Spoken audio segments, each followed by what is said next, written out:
Christ Triumphant, May 16th, Daily Devotional by Ellen G. White. Disobedience to God bring about poor excuses. Hath the Lord as great delight in burnt offerings as sacrifices, as in obeying the voice of the Lord?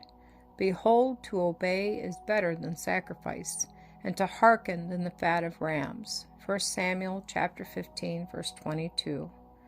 The last days are upon us, and Satan is working with all his hellish arts to deceive and destroy souls. Reproofs by testimony are met almost universally by the ones corrected and reproved with, "I believe the testimonies, but I do not understand them." The Lord has corrected their wrong ways in order to save them from unhappiness, deception, and ruin, but they pass on the same as if light and warnings had never come to them. If they were in harmony with God, they would not be departing from Him. It is because they are so far departed from God that they do not hear His voice as He calls to them. "Return unto me, and I will return unto you, and I will heal your backslidings." Saul, after he had disobeyed the requirement of God to destroy the Amalekites, met Samuel and said, "Blessed be thou of the Lord. I have performed the commandment of the Lord." And Samuel said, "What meaneth then this bleating of the sheep in mine ears?"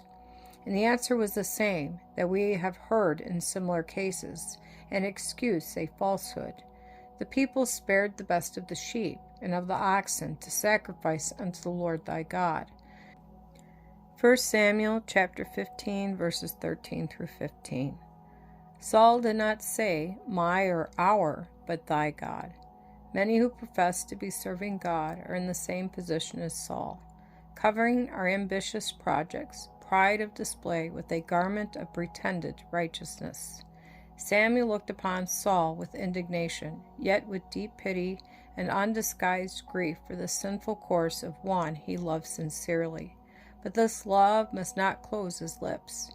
Samuel then spoke the cutting words of the Lord. "Because thou hast rejected the word of the Lord, he hath also rejected thee from being king." 1 Samuel chapter 15, verse 26. Oh, how few can know the sadness of heart that Samuel bore back to Ramah. God had laid upon him the burden of Saul and the burden of this terrible message that he must bear to the monarch. Sinners seldom feel right in regard to reproof. They blame the ones who open their lips to speak the words of warning, as though it were a personal matter. In their blindness they fail to see that they are flinging from them, and in their stubborn resistance, the last offer of light and mercy.